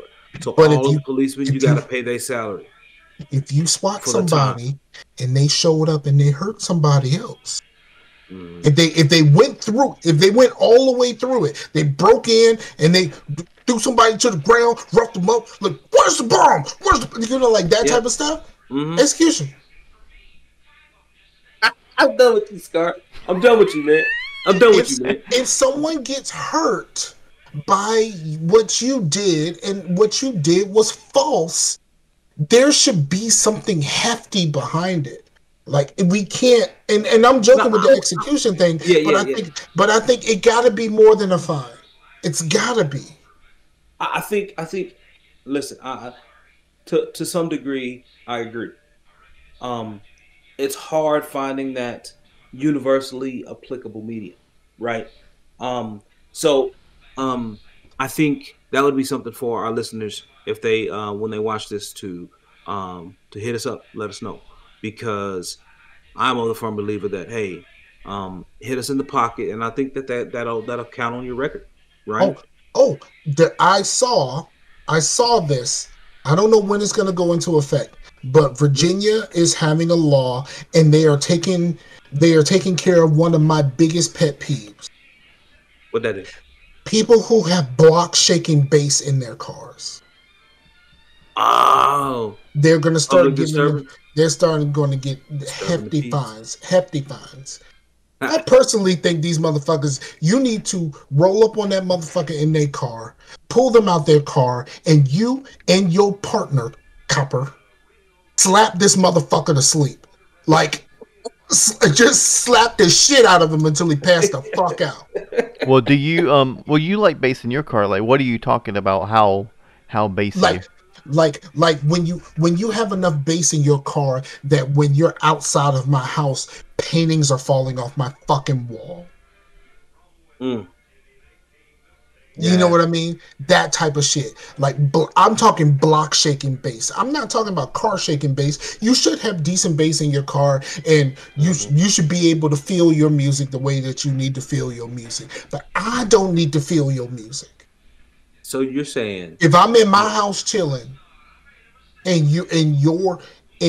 I can, not only can I hear it, if I can feel the vibrations, you should be slapped the fuck to sleep. So you're telling me that their eventual and perpetual tinnitus is not a sufficient penalty for their asinine behavior outside of your house? No, I'm talking about slap this nigga into a concussion. Well, like, you know they can't hear the the tweeters and all that stuff over that. Like, you can't hear the music. It's just there to like. It's just there to bug the shit out of me. And I'm gonna tell you another person that needs to go into. Okay, this is a little bit less than, but I think these people that need to be slapped to sleep too. And you may not be with me on this, but the people who knowingly open their car doors and let their alarms go when they had the thing in their hand to turn the fucking alarm off before they got in the car. So you just chose to let your alarm go the fuck off just by getting in your fucking car. And like, there should be like, if you should have a certain amount of time. You should have a certain amount of times for this, because at one point my car was fucked up. My little button thing stopped working, and if I lock my car and I unlock it with the key, my alarm will go off. So that happens, and it'll go off every time I open and close the door. That part, but you should, like, if you can't get that shit under control, Or like if I see you walk into your car, you got your thing in your hand, and you don't press the button to turn your fucking alarm off, and you get in your car, and you do this every fucking time you get in your car, slap the fuck to sleep. Scar, who hurt you, bro? I just don't like it. It's just a pet peeve of mine. I just don't like it. I just don't like it. I just don't like it. Yeah. I've been there. You're like you're just a menace. You know what I mean? Like I mean these two people, Block Shaking Bass and the people who don't turn their alarms off, they're just a menace to society, and they should be treated accordingly. Listen. We'll find a happy medium somewhere. We'll find a happy medium somewhere. Look, when it comes to this shit, I'm J. Jonah Jameson on this shit. J. Jonah? You J. Jonah? You're a fucking menace. Hey, you know that's Fadios' thing, man. He firmly believes that Spider-Man has done more bad than good for New York and the people in his life. Absolutely. So, and when you think about it, he ain't wrong. Spider-Man is a good Walter White. He is. It's a good way to put it. Yeah. He's a clumsier Walter White. Yeah. If everyone in his life suffers because of what he decided to do for himself. Right. Well, he didn't choose to get bit by a radioactive spider. But he chose to let that villain go who killed Uncle Ben. All I'm saying. And he chose to let that villain go, and now all of a sudden he feels like he has an obligation to be a superhero. No, the fuck you don't. You don't. Listen, and man. I'm sorry. With great power comes great responsibility, or whatever the fuck you want to say it, however you want to say it. But with you also have the responsibility to keep your people safe. And if what you're doing is not keeping your people safe, that's a responsibility that you're shirking. Yeah. Well, think about it, man. Think about the number of times his rent has come due and he's been late on bills, and then that really messes with the landlord and their ability to have good, reliable tenants. And so the next people that come in behind him, they got to provide way more proof and documentation that they got sufficient income and stability to make payments, dog. First of all, we are not siding with the man on this one. Like we talking about landlords, but we also talking about New York landlords. That's valid. It's valid, I guess. Every time I think of I know it's like Miami or whatever, but in Ace Ventura, and he's like, Ventura, yes, Satan. His landlord. Yeah. Oh man, but no, man. Like it's true, man. Like Pete has tried to do a lot of good, but his clumsiness and the way he just stumbles into situations, right? And then, you were talking about earlier about the shows that you talk about, people find themselves in these strange situations. I have an issue with how people get into those situations. Yeah, if you're not so dense and thick-headed, you would get into that situation and you wouldn't have to find a way out of it. True. But no, you got to run around and be quiet and secretive and secretly spiteful. And that is the reason why I'm Team Skylar. I am not Team Walter. And we don't like Skylar. We don't like her. She's not likable, but she's right. She is right to a degree and to a point. She only was wrong on one thing. She had a relationship with another dude. But here's what she was also wrong. Here's what she was also wrong.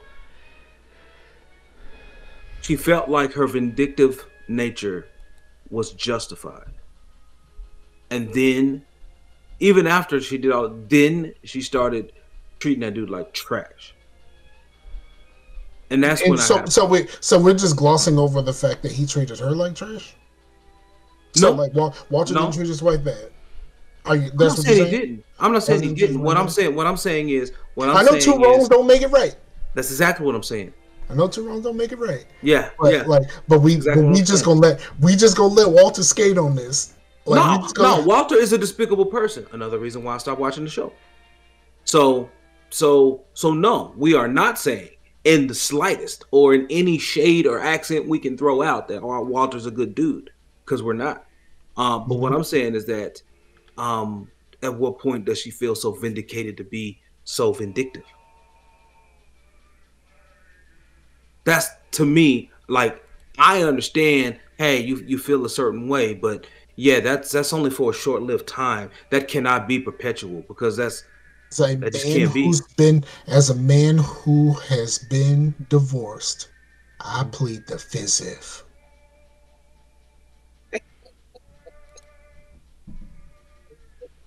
I 1, 2, 3, 4, 5. If there was a number, all right, I got you. Okay. I plead the fifth. Okay. It's just crazy, man. I don't know, but yeah. So, like I said, I didn't mean to bring it full circle, but it kind of went that way. Yeah, but yeah, absolutely, man. I see the thing is, like, my lady friend has not watched much. Okay. So, like, there's stuff that I need to put her on. So, like, we watched Black Panther together, but she didn't really know Val that much because she hadn't watched the TV shows. So she didn't watch Falcon and Winter Soldier. She said that Black Widow was her least favorite movie, so she probably didn't watch the after credit scene. Right. And even though she kind of did, but like it's like I don't really remember that shit. I didn't like the movie, like that type of stuff. Like we had the conversation about the least favorite Marvel movies. That was interesting. Really, finding out people's least favorite Marvel movie is like really now, and people's favorite Marvel movie is interesting. It's funny. I guess my kids all get the same thing from me, because like we had watched them all, and when I ask them, like half of them don't even remember. Like when I ask them, they're like, "Oh, they don't even remember." I know you love it. I know you like it. I don't love it, but I like it. But half of them don't even remember Thor: The Dark World exists. Oh no! I never said I like it. Thor: The Dark World, and Iron Man 3 are tied for my least favorite Marvel movie. Mine too. And for them, if you ask them, they will absolutely. It's a dead heat to the bottom, dog. Dead heat. Like it's even. It's funny how It's even. And every time you guys discuss it, I always have to like defend Iron Man 3, but. I'm sorry. Iron Man 3 was just not good. Yeah. The hammer parts of it, the hammer parts of it were cool. I would say one good thing about Iron Man 3. It was the first movie in the Iron Man series where the villain didn't have a suit. Yeah. The other two movies, the villain had a suit of their own. So it was like Iron Man 3 is the song that happens after the big a big something that happens in a concept album that is not, it's an interlude. Iron Man 3 is an interlude in a concept album. Iron Man 3 is playing Kurt Franklin in the club when you need to get everybody to fuck out. I don't think it's like that, man. Iron Man 3. Man 3. Listen. Like you out here in the club and you doing your thing, and it was last call had already happened, and people still kind of hanging around the club. You throw the lights on, and I sing because I'm happy. Dude, this is like the Wu-Tang. This is like the Wu-Tang torture skit, but we're talking about Iron Man 3 and what it is. Yeah, exactly. Like Iron Man 3 is like, put your nuts on the dresser. Like, you know what I mean? See, I was gonna equate it to Iron Man 3 is when you tie your Iron ass Man 3 shut nuggets is gonna feeding you and feeding you. Listen. Iron Man 3. How do I put it in a non-vulgar way? Iron Man 3 is like dealing with the muscle soreness after you come off of a really big workout, right? So Iron Man 3 is that time when your body contemplates what just happened to it. Why? And your body is trying to start to rebuild and try to put things back together. Because we're dealing with Tony, we're dealing with all of his crap, we're dealing with all of his stuff. And let me ask you a question. Yeah. Who is considered the best female soccer player? I don't know enough about soccer. Mia Hamm? Mia Hamm. Okay. Iron Man 3 is like getting kicked in your balls by Mia Hamm, except they're your eyeballs.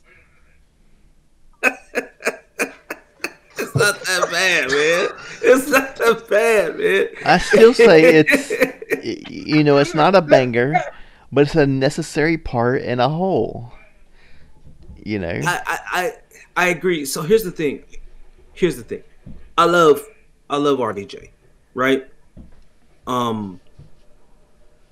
I think they had a good idea for it, but I think that the way a lot of the elements came together toward the end, I think that for the ending, they were really stretching for an ending. And I think they tried to do that one last crossover in the basketball game when they know they didn't have enough energy to finish the crossover, right? Your set cannot be all bangers or you'll lose everybody. Nah, I'm going to tell you, I use basketball as the analogy.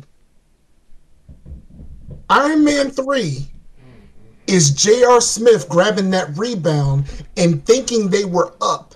When LeBron is on the side, like, shoot the ball. Like, that is Iron Man 3. Shoot the ball. What are you doing? What are you doing, JR? Shout out to J.R. Smith because he went back to school. He's a scholar now. Is he really? Oh. Yeah, he's at A&T. He's on the golf team. And he's on like the dean's list, and he's like he won an award for being like the scholar athlete or some shit like that. That's how I realized J.R. Smith's name is Earl. I never knew his name was Earl. I didn't. We only called him J.R. That was it. We only called him J.R. Yeah. We called him J.R. and he's been J.R. ever since. But apparently, his real first name is Earl. Wow, that's something else, man. Never knew that. Yes, J.R. Smith is Earl, but he's on the golf team at A&T. Where's the J and the R come from? Because he's a junior. Oh, okay. I grew up. I go by J.R. in my hometown because I'm a junior. Yeah, Blue is a J.R. Yeah, I'm a J.R. as well. And so, but you got to explain it to people. Technically, I'm an S.R. Oh, yeah.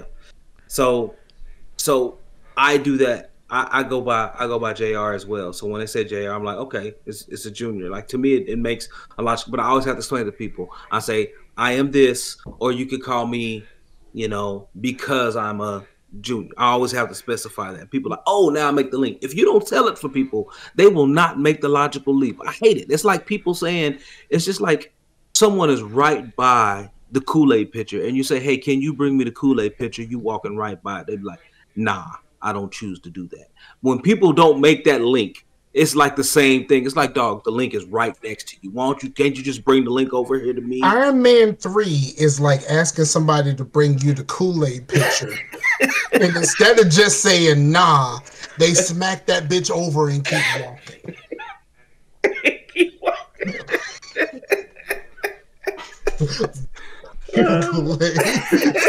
Hey, Scar.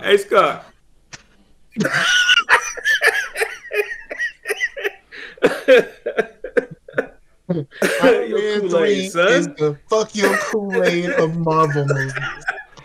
Your Kool-Aid, son. And Thor the Dark World is just boring. It's not like it's not so bad, it's just boring. And like the villain, I watched I watched the video from Nando V Movies. He does all of these like long form. I'm gonna watch it again because I got the movie in there too. But he does this analysis on Malekith.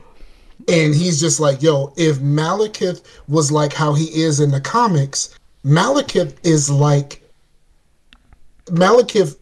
the foil to Loki. And if they would have let him be the character who he was in the comic books, it would have put a mirror in front of Loki and like, this is what you're doing and this is why you fucking up. And it would have been the perfect catalyst to spur on the change that Loki eventually had. But that movie should have been the start of his change because he saw the extreme version of him. Here's the thing. You're right. Hela was the extreme version, but I think the one thing that this movie missed that it tried to do, and I think my son Mitch put it in the most accurate terms. So much heavy stuff happened to Thor in that movie. But emotionally he just shrugged it off in the movie. Like none of it landed with him. None of it stuck to his emotional palate. It just all fell off of him.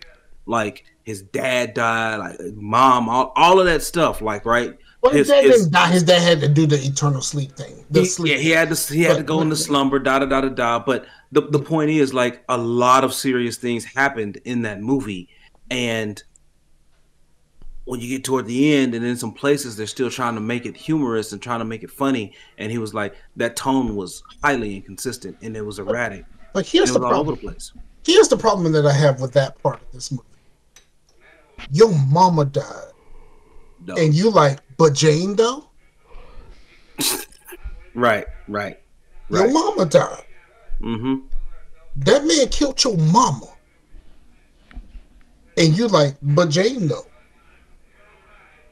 Fuck out of here, dude. Well, and then did he stop for you? Last movie. Blue, you completely roboted out of that. And you're like, and your screen is frozen too. You're super robot right now. Domo arigato, Mr. Roboto. Dumb stuff. Man, don't. We don't understand nothing you saying right now. Though. Okay. You roboted through that whole thing. I can see your video's moving now. Is it back? You back? You back? I'm back. Okay. You had to say all that again. It wasn't a lot. I was saying don't worry about it, but I was just saying you were talking about Jane and all of that stuff. If you look at the last movie, like in the last Thor movie, then the gravity of the things that happened in Thor: The Dark World finally seemed to hit it. Yeah. And so I'm like, why did it take so long? For a character who went to go find himself in the first movie. They keep playing that long game. Yeah. For the character who went to go find himself in the first movie, why did the events that happened in the second movie not really pay off? Not in the third movie. Well, yeah. Yeah, but the fourth one. The last one. So technically, it's the fifth because there was an Avenger. The whole because of Endgame. Yeah. No, I'm with you. But I think when by the time you get to Endgame, there's a physical manifestation of all the burden that's on him because he's Fat Thor. Yeah, and like it's not even that. It's the Infinity War where he's talking to Rocket and he's fucked up. Like he's really fucked up. He was like, he can't beat me. And I think he already beat you, boy. He can't beat me twice. Like, you know what I mean? Like, Yeah. and he's just talking about like, like there's nothing else I can lose. Like that shit hit. That shit hit. Like if you're really paying attention to that, like that is some sad shit, and that's how he ends up being Fat Thor. But like, bruh, that's some sad shit. Yeah, and it's funny because but that's the thing. Like they're still making it humorous because he's within the Guardians that cares the absolute least about people's feelings. Yes, Rocket don't care nothing about your feelings, dog. Except he loves Groot to death. He loves Groot, and him and Yondu in the second Guardians. Yeah. Him and Yondu kind of came to some sort of a, because you're me. Yeah. You know, that happened. Yeah. Me, boy. Also, same dude who was in The Walking Dead. You see? Tied all together. Yeah. It's always tied, man. Man. Hey, Blue. What else we got, man? Blue, did I tell you that I finished Kenna? Did you? I've been trying to get to it, man. I finally finished Persona 5 after so much time. I saw you were playing that one day. Yeah, I was like, oh. I was wondering if, because I remember you kind of glossed over. You were like, "Oh, I finished Persona 5," and I was like, I didn't want to like get into a conversation, but so you actually finished it, like completely. Oh, yeah. Sweet. Mm-hmm. Maybe at some point we can do a spoiler cast. It wasn't Royal. Yeah, it wasn't Royal though. Well, I haven't finished Royal, so. Okay, yeah, it's just the original one on the PS4. But yeah, man, I'm telling you, man, as far as turn-based games go, that's one of my tops. I still think Lost Odyssey beat it at the very beginning because that's a turn-based game. But yeah, man, that's a fantastic RPG for real. Do you know that that South Park did the Lost Odyssey thing where it is a turn-based game, but when your character is doing their move, you have that timed button press that makes it a little bit more than what it would be if you don't do the timed button press. Yeah, and you can mess yourself up a little bit if you miss that button press. Yeah. So I have Fractured Butthole on the Switch. That's still just a hilarious title, but yeah, I have the Stick of Truth, and I don't think I have the Fractured Butthole, but Fractured that game is difficult. Is it really? It's not. I love the whole thing because South Park is like the commentary, like the difficulty in that game. It ramps up by how dark your skin is. Wow. So bogus. The darker your character is, the harder the game is for them. Listen. That's so bogus. Oh man. Meta narrative. Yep. But I'm not mad at him. Man. But no, I would highly recommend that game. Persona 5 was extremely well written. And if you're inclined to play, it's on Game Pass. If you got Game Pass. Yeah. And that's Royal. That's Royal on Game Pass. That's not the regular one.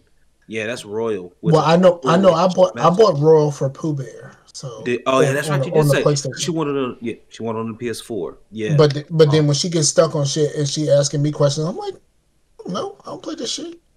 I have a guide I will send you. It's a link to an app she can put on her phone. It gives her everything. Okay. Everything. The questions, the answers in class, which social links she can do on which day. It gives her the answers in class, if you're connected to the internet, you can say ask for help. That's right. And it will give you what other people have said, which is normally the right answer. Which actually not normally, it always is the right answer. So, but I'll send that app to you, Scar. It's a very, very good app. You can get it on anything. I'll send it to you. I'll pass it on. All right. Is there anything else y'all want to discuss before we get out of here? I don't know, man. I fixed the Destiny 2 thing on the PC. You know what it was? I don't know. They need to fix this. I don't know if it's somehow Steam is implementing it or is how Battle Eye is picking it up. But with this controller, It's I an don't. X input. It doesn't recognize it as a It doesn't recognize it as a 360 controller, right? Well, the problem Battle Eye, which is the anti-cheat thing, it would query out, and then it would just kick me and be like, "Oh, we had a plum is the error code, and it say something to do with Battle Eye. It could be detecting some sort of program on my computer that can be a cheat program." Well, I can see that. I did not have that. Obviously, I'm not a fucking. I don't even know what the programs are to cheat, but I it was the let me go into settings real quick. Bring it up. General controller settings, Xbox extended feature support. I had to uncheck that, and I don't get the error anymore. I cannot do screenshots. I cannot do screenshots with my controller anymore. So it would be like Steam is doing the extended services to like do the more Xbox Series X features. But I don't know if it's like, oh, you're using a modded controller. I don't know. I really don't know. I just know it works. Are you getting a new DLC? I know usually my soul says for no, but yes, because I enjoy playing the game, so I probably will. And it looks really cool because it's all cyberpunky and like you go into a whole another planet that has nobody has known about this planet being. It's almost like kind of like Wakanda, basically. Like everybody's like, oh, this planet is really got all this technology and stuff, and it's a cyberpunk like neon utopia or whatever. So it looks really cool, and it's and I've kind of got back into playing it a little bit now, and just doing some bounties and stuff has been really good to have podcasts on in the background because it's not been something I really want to pay attention to. Because I mean, unless I'm playing the new story, I'm gonna pay attention to that because every year this is like a new campaign basically. Right. So, all right, that's cool. Blue, you got something? Nah, man. No, I don't really have anything, man. I'm sitting here chilling. I'm trying to play Persona 4 Golden now. I'm trying to get through that. That game is fun. It's not as good as 5. 5 is clean. I've heard they're gonna come out with a Persona 3 remake in the same vein as 5. So I'm gonna look forward to that. Yeah, Persona 4, I would say is not as good as 5. Like just of being a good game, like, because it's older and whatnot. But nostalgically, it's still my favorite, you know. But like, for me to say it's better than 5 is like I'm just lying to people because it's not. It's just I don't know. It's got a really good story though. Like it does. It does. It's more of a murder mystery type story. So yeah, but Scar, I'm gonna say this: congratulations to the Kansas City Chiefs and all their fans out there. That was a heck of a Super Bowl. And I didn't watch it. It's Kansas City Chiefs. He say it's coming back. Stop trying to make that happen. See that face? Stop trying to make that happen. Dead ass serious. We're not gonna make that happen. I should have put money on that game because I knew the Chiefs was gonna win, but it would have been just my luck that the moment I put some money on it, then they lost. Then it wouldn't have happened. Yep. I saw a thing where it was like, "This is Philly fans before the game even started." And they were like flipping over cars. Yeah. Philly fans are kind of the worst. I mean, these motherfuckers threw batteries at Santa Claus. Man. I mean, it was a long time ago, but literally they threw batteries at Santa Claus. Come on, son.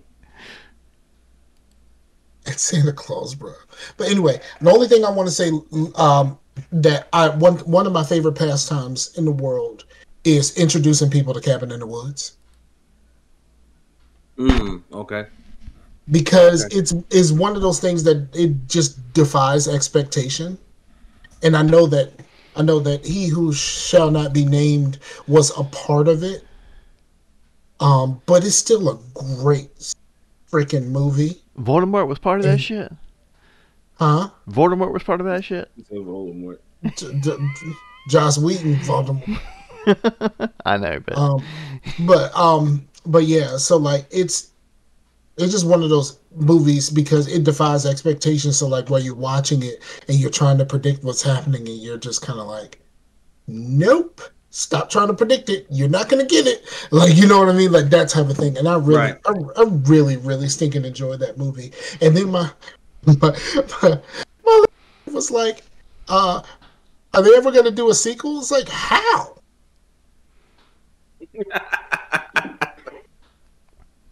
How? How, Sway? How, Sway? Exactly. How, Sway? But yeah, I mean, I like that. And then, of course, like, according to all of the, like, the Whedonverse people that play in that movie, of course, that's part of the reason why I enjoy it, because these are all people that play characters that I know from other Whedonverse things. Man, I'm telling you, I still feel Morena Baccarin is like the curse of like every show she's been on, with the exception of Gotham. Yeah, Gotham is great. It's so great for curing insomnia. It is like, yeah. I know you hate that shit. You say it's so boring. I loved it for curing my insomnia. Like, I could not get through it. I could not get through an episode. At some point, once I got to about season 2, I could not get through an episode without falling asleep. That's rough.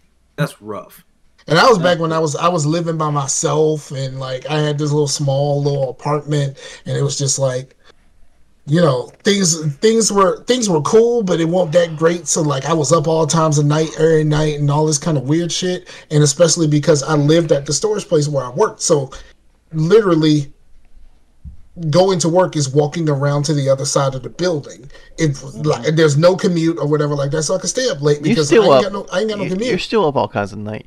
Like I stay up all night because that's my work schedule, and then I'll get in Discord at like 4:00 in the morning, and you and Nemesis are there chatting on the weekends. On the weekends, I don't do that during the week. On like Friday night into Saturday or Saturday into Sunday, yes. That's possible. It's possible to be up that time, all that time of night. But yeah, right. But I think we got it. So yeah, Blue, thank you, dog. What's up? Of course, Chase. Yep. We had a pretty good show. Thank you, dog. And thank you to everyone who is listening. The people that were in the chat, Fadios, Katina, and the Polar Knights who talked about the beard thing, which was it was actually kind of funny. And everyone who's going to listen later. Yeah, I don't think there's anything else to say. We'll be back. So we're in 2 weeks. We're kind of funny. Let's start making some kind of funny type money, and then we'll be set, right? I hope so. I hope we can get to that. And so just make sure to go to Geeks Gone Wild Universe. The reactions are back. Mm-hmm. So make sure that you check in with the Geeks Gone Wild Universe on Wednesdays and Fridays for the reactions. We got some good ones that we recorded. Mm-hmm. Some good ones. We got some good ones. So go out and check out them good ones. And we'll be back with this show in a couple weeks. Peace out to the Warrior Show. Peace out, y'all. Kanzal is so fetch. Stop it!